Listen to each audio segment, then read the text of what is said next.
4 февраля во всем мире отмечают День борьбы против рака. По данным ВОЗ, за год от него умирают почти 10 миллионов человек. Врачи насчитывают при этом более сотни разновидностей этой болезни. Как уберечь себя от страшного недуга, расскажет Галина Чекурова. Людмила Королевец, пациентка онкологического диспансера. В мае прошлого года на медицинском осмотре ей диагностировали рак желудка. Мне 70 лет, до 70 лет я даже никогда не задумывалась.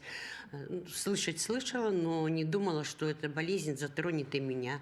Оказывается, человек ни от чего не застрахован. Состояние, конечно, когда человек узнает об этом, состояние человека ужасное, вернее, даже непредсказуемое.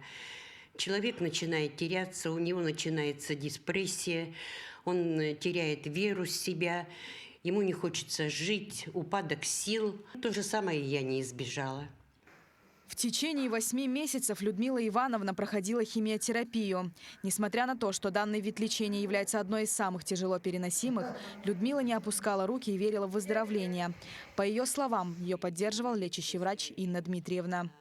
Здравствуйте, здравствуйте, мой любимый доктор. Как самочувствие? Ой, спасибо, Инна Дмитриевна. Я хочу сказать, что самочувствие, конечно, нормальное. Во-первых, у всех у нас, кто болен такой болезнью, у всех у нас портится характер. Люди непредсказуемы, люди начинают нервничать, начинают капризничать. Инна Дмитриевна имеет подход, вернее, находит подход к каждому человеку. Она очень мне помогла, очень помогла за весь период этого лечения. Наравне с раком желудка одной из распространенных заболеваний является рак шейки матки, который вызывается вирусом папилломы человека у женщин.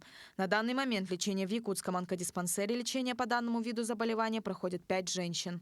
Наша основная задача – это, конечно же, выявление на ранней стадии заболевания, так как мы знаем, что на ранней стадии рак он лечится довольно-таки успешно в наше время. Да?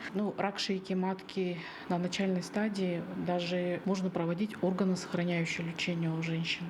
Мы не только добиваемся успеха в лечении заболевания, но также женщине дается шанс и выполнить свою репродуктивную функцию. Пациенты якутского онкодиспансера благодаря сердечному отношению врачей отзываются о своих ангелах в белых халатах только в положительном ключе. Ведь не только лечение, но и положительные эмоции становятся своеобразным лекарством от страшного недуга.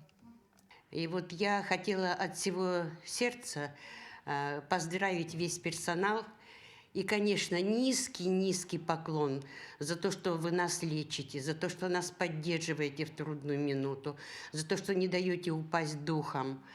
Спасибо вам большое, здоровья вам, счастья вам и всего-всего хорошего. В целях осуществления своевременной онкологической помощи на данный момент в республике функционирует 17 центров амбулаторной онкологической помощи, 4 на базе городских медицинских организаций и 13 на базе центральных районных больниц. Центры призваны максимально приблизить онкологическую помощь населению на местах. Галина Чекурова, Джулустан Иннокентьев, Якутия. День за днем.